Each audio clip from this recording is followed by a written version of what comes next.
テキトソーイング、今日はこれですね。押さえの紹介とかじゃないんですけど、一応分かりやすくするためにこの押さえ持ってます。布の厚み意識してみようっていうので紹介していきます。で、僕が極端に意識し始めたのはやっぱデニムとか縫ってからですね。そもそも何て言うんだろう、工場で使ってる押さえが、同じコバ押さえとかっていうんですけど、これ段のついた段付きのコバ押さえ、これは左に段がついてるんで左段押さえとか言うんですけど、それの右もしっかりなんですけど、そういうのを使う時にみんなコバステッチかけてとかよく、縫製工場では言われるんですけど、それの厚みとかによって同じコバでも幅が違うんですよね。簡単に言ったら厚地の縫製工場はコバが 2mm で普通から薄地のコバは、1.6 ミリを、1.6 ミリから1.5 ミリ、それを、コバステッチとか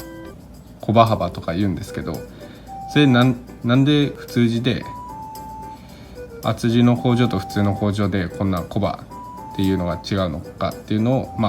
軽く解説してみようと思います。そしたら多分皆さんのソーイングライフでも役立ってくるかなと思うんで、じゃあその原理とかをちょっと説明してみます。じゃあまず、布の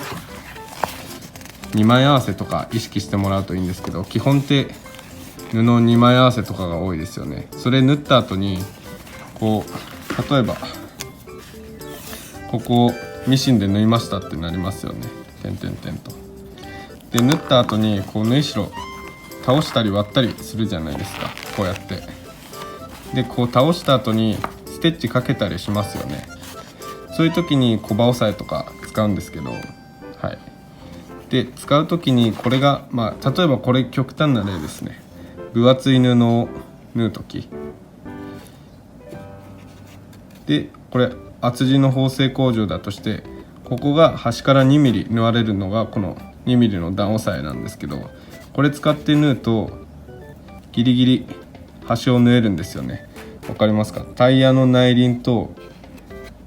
外輪という原理考えてもらったらいいんですけど、内側と外側で厚みがあればあるほどこうやって同じ縫い代を倒してたとしても差が出ますよね。これによって厚地の縫製はこういう 2mm をコバ押さえと言っていて、で普通地はこの 1.5 とか 1.6mm のコバ押さえを使うっていう原理ですね。まだ分かんないよって方のために、この状態で 1.6 とか 1.5mm の普通のコバ押さえ使っちゃうとどういう原理が起こるかっていうと、針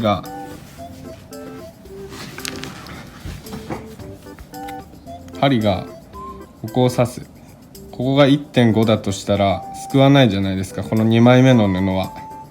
なんで事実上表からだと刺さってるけど、この2枚目の布は刺さってないっていうことになったりするんですね。だから、厚い布とか厚地の工場では 2mm をコバ押さえとかコバ幅とか言ったりしますね。2mm にすることでこうやって2枚の布をちゃんと貫けるという感じで、今日はこんな感じになったんですけど、工場によって普通地から、厚地になると 2mm を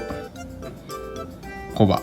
で、普通の工場とかは 1.5 とか 1.6 幅をコバって言ったりします。同じコバでも布の厚みによってそういう違いがあるんで、皆さんもこれ参考になると思うんで応用してみてください。ご視聴ありがとうございました。